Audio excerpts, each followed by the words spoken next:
Assalamualaikum warahmatullahi wabarakatuh. Perkenalkan, saya Anissa Herunisa dengan NIM 19651044 dari kelas 7B Akuntansi Manajerial. Pada kesempatan kali ini saya akan mempresentasikan materi mengenai anggaran untuk perencanaan dan pengendalian. Langsung saja kita masuk ke materi yang pertama. Materi yang pertama yaitu mengenai penganggaran untuk perencanaan dan pengendalian.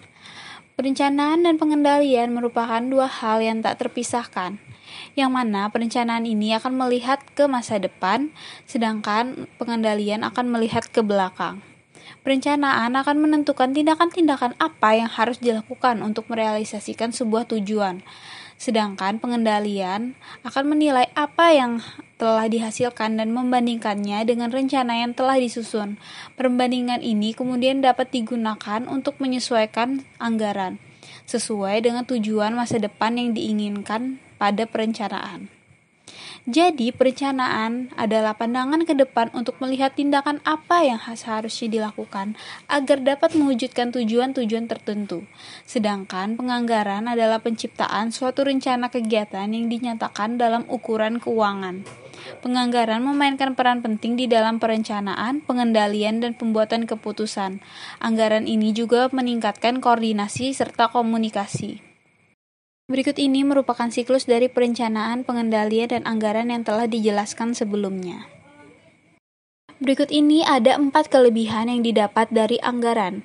Yang pertama adalah memaksa para manajer untuk melakukan perencanaan. Yang kedua adalah menyediakan informasi yang dapat digunakan untuk memperbaiki pembuat keputusan. Yang ketiga adalah menyediakan standar untuk evaluasi kinerja. Dan yang terakhir adalah memperbaiki komunikasi dan koordinasi. Materi selanjutnya yaitu mengenai anggaran induk. Anggaran induk ini adalah rencana keuangan komprehensif bagi organisasi secara keseluruhan. Periodenya 1 tahun sesuai dengan tahun fiskal perusahaan. Terdapat 2 komponen utama anggaran induk. Yang pertama ada anggaran operasional, yaitu aktivitas yang menghasilkan pendapatan bagi perusahaan, penjualan, produksi, dan persediaan barang jadi. Hasil utama dari anggaran operasi ini adalah laporan. Yang kedua ada anggaran keuangan, yang memuat rincian dari arus kas masuk dan keluar, serta posisi keuangan secara keseluruhan. Perkiraan alir kas yang keluar dan masuk kas diperlihatkan dalam anggaran kas. Anggaran operasional terdiri dari perkiraan laporan laba rugi dan disertai dengan laporan pendukung sebagai berikut. Yang pertama ada anggaran penjualan, yaitu proyeksi yang memuat perkiraan penjualan dalam unit dan uang yang telah disetujui oleh komite anggaran. Dan yang kedua ada anggaran produksi, menjelaskan seberapa banyak unit yang harus diproduksi untuk memenuhi kebutuhan penjualan dan memenuhi kebutuhan persediaan akhir. Untuk menghitung jumlah unit yang diproduksi, diperlukan data jumlah unit yang dijual serta jumlah unit pada persediaan awal dan akhir. Rumusnya, menghitung unit yang diproduksi sama dengan penjualan yang diharapkan ditambah dengan persediaan per unit dikurang dengan persediaan awal per unit. Yang ketiga ada anggaran bahan baku langsung, yang merupakan anggaran pembelian dan bergantung pada penggunaan bahan dalam produksi serta kebutuhan persediaan bahan baku yang dibutuhkan. Rumus untuk menghitung pembelian sama dengan bahan langsung untuk diproduksi ditambah persediaan akhir bahan langsung yang diinginkan dikurang dengan persediaan awal bahan langsung. Yang keempat, ada anggaran tenaga kerja langsung. Anggaran ini menunjukkan total jam kerja langsung karyawan yang diperlukan dan biaya yang terkait untuk membuat sejumlah unit produk dalam suatu anggaran produksi. Yang kelima ada anggaran overhead, menunjukkan biaya yang diharapkan dari semua komponen produksi yang tak langsung. Tidak seperti bahan langsung dan tenaga kerja langsung, untuk biaya tidak langsung ini tidak terdapat hubungan antara masukan dan keluaran. Yang keenam ada anggaran beban penjualan dan administrasi, menjelaskan tentang pengeluaran yang direncanakan untuk kegiatan non-produksi. Sebagaimana halnya dengan overhead, beban penjualan dan administrasi dapat dibagi menjadi komponen tetap dan variabel. Beban yang bervariasi dengan aktivitas penjualan yang mencakup komisi penjualan, biaya pengangkutan, dan perlengkapan. Yang ketujuh ada anggaran penjualan. Anggaran ini memberikan informasi yang diperlukan untuk menyusun neraca dan juga merupakan masukan penting dalam penyusunan anggaran harga pokok penjualan. Yang kedelapan ada anggaran pokok penjualan, merupakan harga yang diharapkan untuk barang yang dijual.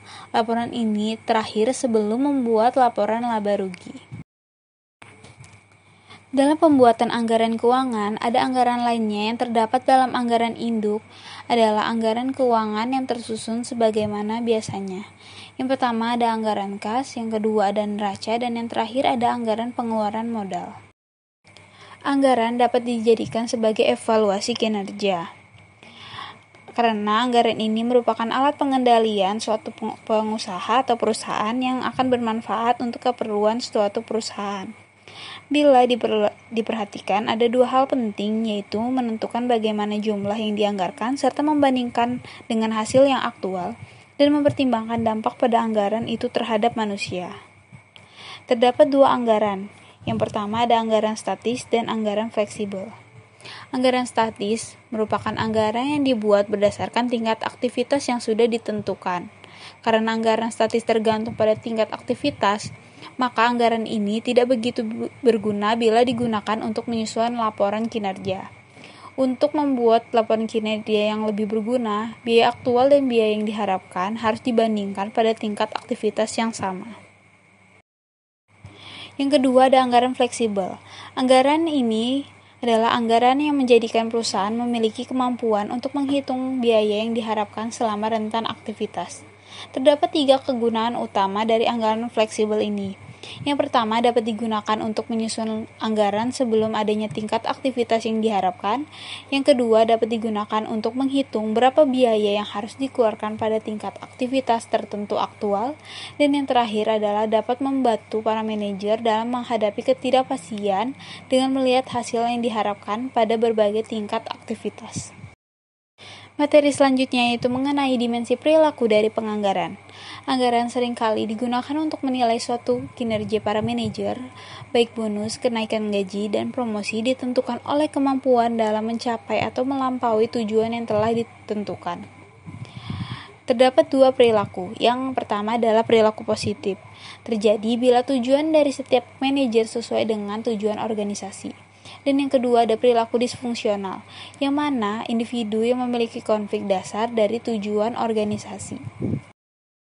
Umpan balik terhadap kinerja secara berkala. Dengan pemberian laporan keuangan penilaian kinerja secara berbeda dalam waktu menjadikan mereka mengetahui keberhasilan upaya yang telah dilakukan, dapat mengambil tindakan kolektif dan mengubah rencana bila perlu.